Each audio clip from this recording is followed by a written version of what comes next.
দেখো টমাটার বড়ে মজেদার, মনে হয় কিছু জ্বলছে না, ওদিকে স্টিমার চলছে। বলছি বেলুর মঠ যাবি? হ্যাঁ ওটাই বেস্ট। হ্যাঁ, অনেক কাল যায় না। গতকালকের ব্লগটা এখানেই শেষ করেছিলাম, তাই আজকে আবারও এখান থেকে শুরু করে দিলাম। হাই মা মিষ্টি ফ্যামিলি, কেমন আছেন? নমস্কার, আমি দেবস্মিতা চলে এলাম আবার একটা নতুন ব্লগ নিয়ে। But this is the last part of our road trip.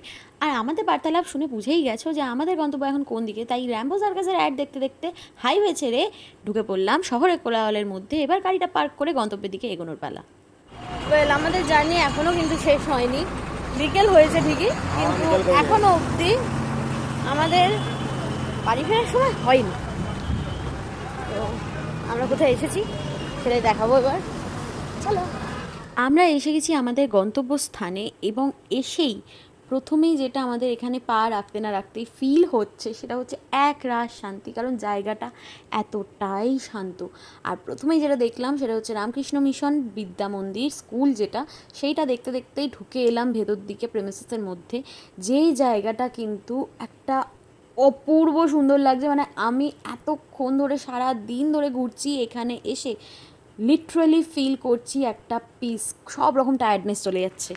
অনেক বছর পর এলাম, বলো, বহু বছর পর এলাম, ওই জন্য তো মনে নাই। সত্যিই মনে নাই। বেলুড় মঠে প্রথমেই এসে যেটা চোখে পড়বে সেটা হচ্ছে এই যে সুন্দর চারিদিকটা, এত সুন্দর সুন্দর ফুল দিয়ে বাগান তৈরি করা এবং বিভিন্ন গাছপালাতে ভর্তি, আর এত মানুষ থাকা সত্ত্বেও চারিদিকটা এত শান্ত যে এই জায়গাটা একটা আলাদাই মাত্রা তৈরি হয়ে যায়। তার উপরে এখানের এই বেলুড় মঠের এই মন্দিরগুলোর আর্কিটেক্ট, প্রতিটা কাজ এত নিখুঁত আর এত সুন্দরভাবে সব কিছু ফুটিয়ে তোলা হয়েছে যে দেখতেই থাকতে ইচ্ছা করে শুধু। তাহলে ট্রিপটা কিরকম হচ্ছে বাবা? ট্রিপটা তো খুব ভালোই লাগছে, প্ল্যানিংটা তো বেশ ভালো, কিন্তু আপনার প্ল্যানিংটা বেশ ভালো। তারকেশ্বর থেকে ডিরেক্ট বেলুড় মঠ, প্ল্যানিংটা খুব ভালো। দেখো আম, কত আম ভরে রয়েছে, খুব এই আম নিয়ে কি হবে, পাতলা ছোট ছোট ছোট ছোট আম ভরে আছে পুরো আম গাছটা। এখানে বেগুন আর টমেটো চাষ হয়, বেগুন আর টমেটো, ওই দেখো লাল টমেটো। লাল টমাটার বড়ে মজেদার, টমাটার বড়ে মজেদার। ওই জন্য ও যেতে পারছে, আগে এখানটা পুরো খালি ছিল, মানে দেখা যেত ওই জন্য এখানটা এখন চাষ হচ্ছে। নদীর পাড়ে উঠছে ধোঁয়া, মনে হয় কিছু জ্বলছে না, ওদিকে স্টিমার চলছে।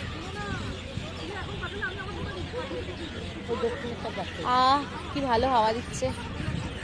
ওখান থেকে উঠে তো বেলুড়ে আসে। এখন তো অটো হয়ে গেছে। কত টমেটো লাইন দিয়ে, হবে না। আর কত বেগুন গাছ, ওই যে বেগুনে বেগুনে ভর্তি, ছোট ছোট ফুল হয়ে রয়েছে সব।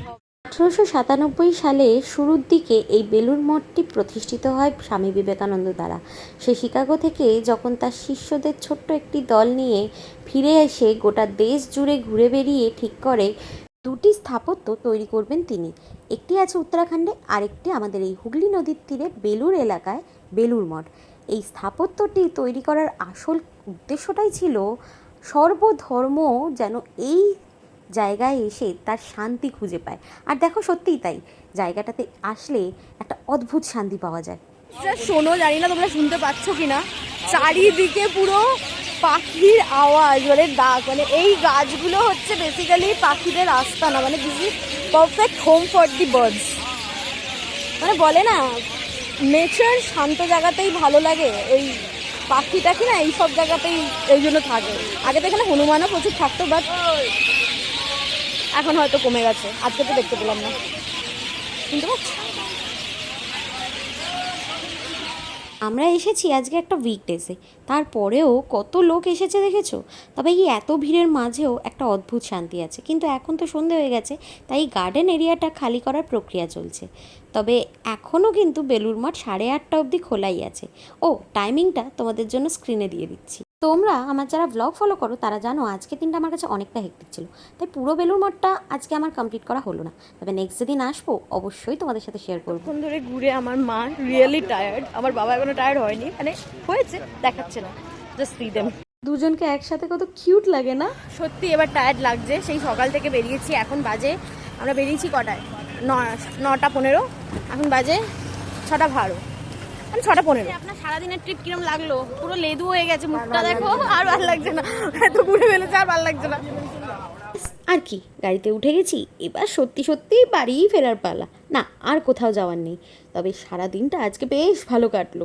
ও, তোমরা যারা আজকে এই ভ্লগটাতে দিয়েই আমাকে প্রথম দেখছো, তারা নিশ্চয়ই আগের ভ্লগগুলো দেখতে পাওনি, তাই বুঝতে পারছো না সারা দিনটা আমার কীরকম কেটেছে। ডেসক্রিপশন বক্স আর ক্যাপশনের লিঙ্কটা দেওয়া রইলো, চটপট করে দেখে নিও। ব্যাস হয়ে গেল আমাদের ট্রিপ।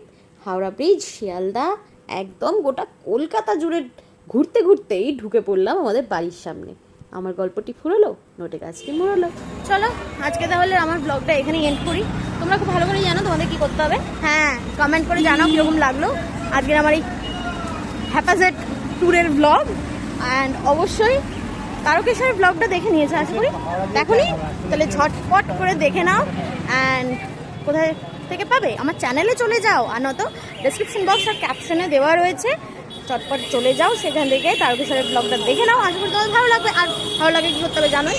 চলো আরও করে বলছি না, অ্যান্ড সাবস্ক্রাইব আর ফলো করতে ভুলো না, কারণ তোমরা সত্যি বলতে গেলে দেখছো ঠিকই, একদম রেসপন্স করছো না, যার কারণে আমি বুঝতেই পারছি না যে তোমাদের ভালো লাগছে না খারাপ।